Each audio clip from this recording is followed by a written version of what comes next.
I'm suji. ఈ రోజండి మనం Andhra Paris లో ఉన్నామండి. అదేనండి తెనాలిలో ఉన్నాం అనమాట. అయితే నేనండి ఆల్రెడీ నేను తెనాలిలో వైకుంఠపురం వీడియో పెట్టానండి. ఎవరైతే చూడలేదు వాళ్ళు తప్పనిసరిగా చూడండి. అండ్ ఈ రోజు అండి మనం తెనాలిలో ఉన్న మారీస్పేటలో ఉన్న శివాలయంకి వెళ్తున్నామండి. ఈ శివాలయం అండి చాలా ప్రాచీన కాలం నాటిదనమాట. నేను మీకు వివరంగా అసలు ఈ శివాలయం ఎప్పుడు కట్టారు ఏంటనేది నేను డీటెయిల్ వైజ్ గా ఈ రోజు నేను మీకు చెప్తాను. ఈ రోజు అండి శివుడి గురించి కొంచెం చెప్దాం అనుకుంటున్నాను. శివుడిని అండి మహాకాల్ అని కూడా అంటారండి. మహాకాల్ అంటే ఏంటో తెలుసా? మహాకాల్ అంటే టైమ్ అండ్ డెత్ అని అర్థం అండి. అంటే పుట్టుక చావు అనే దాన్ని శివుడు అంటారనమాట. ఈ శివాలయం నండి తెనాలిలో పాత శివాలయం అని అంటారండి. అయితే అమ్మవారి పేరు, ఇక్కడ ఉన్న అమ్మవారి పేరు పర్వతీవర్ధిని అని అంటారనమాట. అయితే ఈ శివాలయం పేరు పర్వతీవర్ధిని సమేత రామేశ్వర స్వామి ఆలయం అని అంటారు. శివాలయం అండి 11th సెంచరీలో కట్టారనమాట. అంటే చరిత్రలో ఒక్కొక్క రకంగా చెప్తున్నారు. కొన్ని ఏంటంటే 9 to 11th మధ్యలో అని, కొన్నిట్లో 16 అని అలా చెప్తున్నారు అనమాట. ఇది ప్రాపర్ గా అయితే క్లియర్ గా లేదు. అయితేనండి ఇది త్రేతాయుగంలోనండి పరశురాముడు క్షత్రియులందరినీ చంపిన తర్వాత తను అంటే పాప పరిహారంగా తను వచ్చి ఇక్కడ శివలింగాన్ని ప్రతిష్ఠ చేసి గుడి కట్టించి ఆయన తన పూజ స్టార్ట్ చేశారనమాట ఇక్కడ. అప్పటి నుంచి ప్రసిద్ధి చెందిందండి. ఇప్పుడు వరకు కూడా అక్కడ పూజలు మాత్రం చాలా అద్భుతంగా జరుగుతాయి అన్నమాట. ఈ శివాలయాన్ని కశ్యప ప్రజాపతికి దానంగా ఇచ్చారని చెప్పి చరిత్ర. మహాశివరాత్రి అప్పుడండి పార్వతీ పరమేశ్వరులకి కళ్యాణం చాలా బాగా చేస్తారండి ఇక్కడ. కళ్యాణం రోజునండి అక్కడ కీర్తనలు, బయట డాన్సులు అంటే భక్తి డాన్సులు కానీ వేరే కూడా ఎంటర్టైన్ కూడా ఉంటుంది. చాలా చాలా అద్భుతంగా ఉంటుంది అనమాట ఆ దృశ్యాలు చూడటానికి. మీరు ఎవరైనా చుట్టుపక్కల తెనాలికి బయట ఉన్న వాళ్ళు ఎవరైనా ఉంటే మహాశివరాత్రి రోజున తప్పనిసరిగా స్వామివారి దర్శనం అయితే శివాలయంలోనండి. శివాలయమే కాకుండా ఆంజనేయ స్వామి గుడి, నవగ్రహాలు అండ్ అయ్యప్ప స్వామి గుడి కూడా ఉందండి. ఇవన్నీ కూడా 9th to 10th సెంచరీలో కట్టారని చెప్పి చరిత్ర చెప్తుంది అనమాట. అయితే ఆంజనేయ స్వామి దర్శనం అయితే చేసుకుందాము. ఆంజనేయ స్వామికి ఇక్కడండి ఆకు పూజలు అది బాగా చేస్తారు. అయితే పూజారి గారు కూడా చెప్తారు, మీరు వినండి. జనరల్ గా ఏంటంటే ఇక్కడ ఉన్న పూజారులండి చాలా అంటే పూజలు బాగా చేస్తారని చెప్పి ఇక్కడ వాళ్ళు చెప్తూ ఉంటారన్నమాట. ఇంకోటి ఏంటి, సుబ్రహ్మణ్య స్వామి అక్కడ కూడానండి ఇది చూడండి ఏరియాలో అన్ని కూడా అంటే నాగుపాములది ఇవన్నీ ఉన్నాయి చూసారా, విగ్రహాలు అక్కడ పెట్టున్నాయి.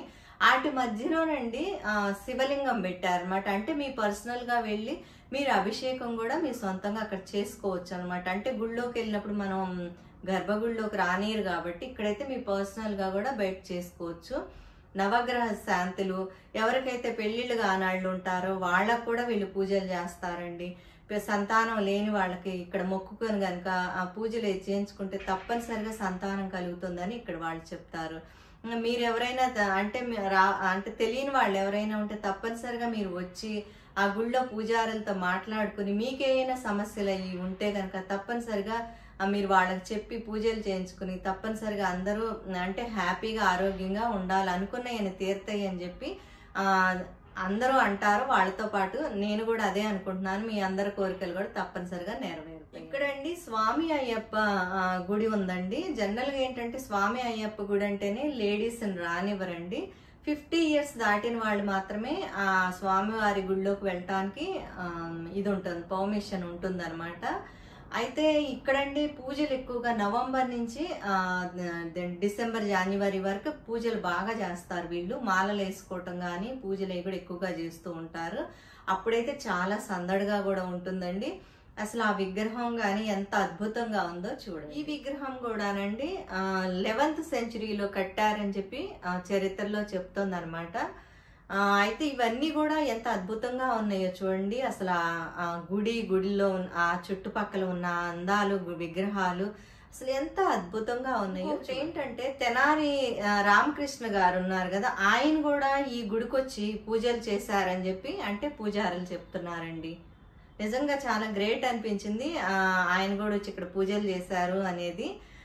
నిజంగా ఎంత అద్భుతంగా ఉందో. మీరందరూ కూడానండి తెనాలికి బయట నుంచి వచ్చే వాళ్ళు ఎవరైనా ఉంటే గనక మీకు ఎక్కువ అవ్వదండి, 100 రూపీస్ అలా అవుతాయి అనమాట. బస్ స్టాండ్ నుంచి కానీ రైల్వే స్టేషన్ నుంచి కానీ, అంటే ఈ మధ్య అయితే షేర్ ఆటోస్ కూడా ఉంటున్నాయి. అటువంటి వాటిలో కూడా మీరు రావచ్చు అనమాట. స్పెషల్గా కార్తీక మాసంలో స్పెషల్ పూజలు అవి కూడా బాగా చేస్తారండి. ఇక్కడ పూజారులకి మంచి పేరు ఉందన్నమాట. మీరు తప్పనిసరిగా వెళ్ళి పూజలు చేయించుకొని అందరూ చాలా హ్యాపీగా ఉండాలని చెప్పి నేను కోరుకుంటున్నాను. ఓకే, ఇప్పుడండి మనం గుళ్ళ దర్శనం చేసుకుందాం. లోపల ఉన్న శివాలయము, Anjaneya Swamy temple and Swamy Ayyappa temple దర్శనం చేసుకుందాం పదండి. ముందండి మనం ప్రదక్షిణం చేద్దాము. ఇక్కడ పుట్ట కూడా ఉందో చూడండి. ఇక్కడ అయితే ఇక్కడ అన్నీ కూడానండి గోడల మీద విగ్రహాలు ఎంత అద్భుతంగా ఉన్నాయో చూడండి. అసలు అమ్మవారి విగ్రహాలు ఎంతమంది అమ్మవార్లు ఉన్నారు, అందరి విగ్రహాలు వీళ్ళు ఇక్కడ అంటే పెట్టారనమాట. ఒక్కొక్క విగ్రహానికి ఒక్కొక్క స్టోరీ ఉందండి. మనకి పూజారులను అడిగితే అందరు పూజారులు కూడా చెప్పలేరండి. కొంతమంది బాగా తెలిసిన పూజారులు అయితే విగ్రహాల గురించి వాటి స్టోరీ గురించి అయితే చెప్తారు. ఇక్కడ నవగ్రహాలండి. అసలు ఈ గుడి చూడండి, కలర్స్ అవి కూడా ఎంత అద్భుతంగా ఉన్నాయో. ఇక్కడ అన్నీ అంటే దీపాలు పెట్టారు నవగ్రహాల దగ్గర. ఇక్కడ చూడండి, ఇక్కడికి వచ్చేసరికి మనకేంటంటే గుడికి ఒక సైడ్కి వచ్చామన్నమాట. అసలు ఎంత కలర్ఫుల్గా ఎంత అద్భుతంగా ఉందో చూడండి. గుడి చుట్టూనండి అసలు ఈ విగ్రహాలు ఎంత అద్భుతంగా ఎంత అందంగా అసలు కలర్ఫుల్గా ఉన్నాయి. అర్ధనారీశ్వరుడు అండి. అసలు ఎంత బాగున్నాయి అంటే అసలు నాకైతే ఈ గుడి దగ్గరికి వచ్చిన తర్వాత కదలాలి అని అనిపించలేదన్నమాట. ఈ కలర్స్ అవి కూడా చూడండి ఎంత అద్భుతంగా ఉన్నాయో, ఎంత బ్యూటిఫుల్గా ఉన్నాయో చూడండి విగ్రహాలు. అసలు మనకి ఒక్కొక్క విగ్రహం స్టోరీ తెలిస్తేనండి అది మనం ఎవరైనా చెప్తున్నప్పుడు మనం వింటుంటే చాలా బాగుంటుంది అనమాట. అయితే ఇప్పుడు పూజారులు బిజీగా ఉన్నారు కాబట్టి వాళ్ళని అడగటానికైతే కుదరదు. ఓన్లీ ఏంటంటే మనం ఈ విగ్రహాలు చూసి ఆనందిద్దాం రండి. ఎంత బాగున్నాయో చూడండి.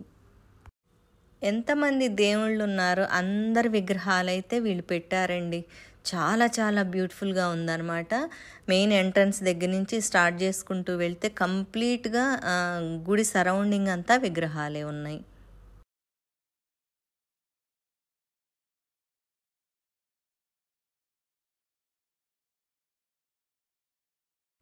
ఇక్కడ శివలింగం హైట్ వచ్చేసరికండి 3 అడుగులండి. చాలా చిన్న శివలింగం అండి. ఎంత అందంగా ఉందో చూడండి.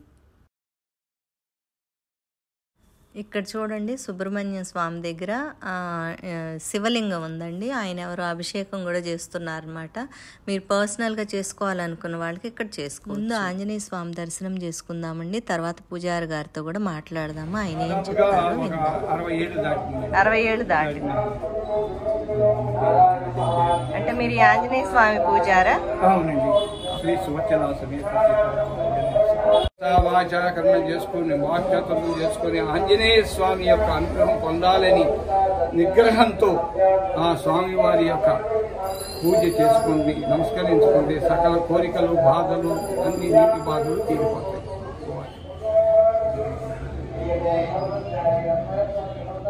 రండి ఇప్పుడు మనం లోపలికి వెళ్దాము, స్వామివారి దర్శనం చేసుకుందాము. ఇక్కడ ద్వారపాలకులు ఎంత అద్భుతంగా అనిపిస్తుందో చూడండి. శివలింగం అండి, చాలా చిన్నదండి. అసలు చూడటానికి ఎంత అంటే అందంగా అనిపిస్తుంది అనమాట. నేను ఫస్ట్ టైం చూశాను ఇంత చిన్న శివలింగము. ఇక్కడ చూడండి నందీశ్వరుడు ఎంత పెద్దది ఉందో, చాలా అద్భుతంగా ఉందన్నమాట. ఇంకా పూజారి లోపల పూజ చేస్తున్నారు. పక్కన వినాయకుడు, అటు పక్కన అమ్మవారు అనమాట. ఇక్కడ అంటే 2 పూజారులు ఉన్నారండి 2 గుళ్ళో కూడా. ఎవరి పూజ వాళ్ళకే చేస్తున్నారు. చూడండి ఎంత అద్భుతంగా ఉంది. అమ్మవారండి, దర్శనం చేసుకోండి అందరం.